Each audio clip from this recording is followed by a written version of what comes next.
Changes in the budget could impact funding for local schools. WENY New York Capitol correspondent Elise Klein explains how.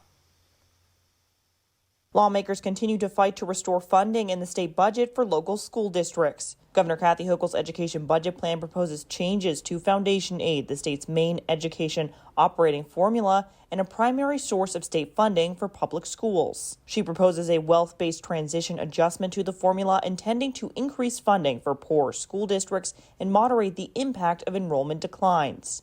But lawmakers say this change will bring significant cuts to school districts across the state. We are not, my conference, and I know my colleagues, many of them on their side of the aisle, are not going to go quietly in the night balancing the 2024 budget on the backs of our kids, their education, or the taxpayers of New York State. Other lawmakers say it is their responsibility to make sure schools have enough funding. We fought for all these years to get foundation aid. We won't go back. We can't go back. This is the year to put our foot down and say that our schools need to be funded fairly, appropriately, and according to the law.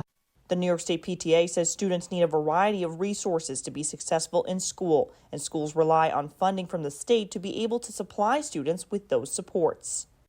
Schools, educators, school-related professionals, and staff do incredible things for children they serve each and every day. And it is the state's responsibility to support them.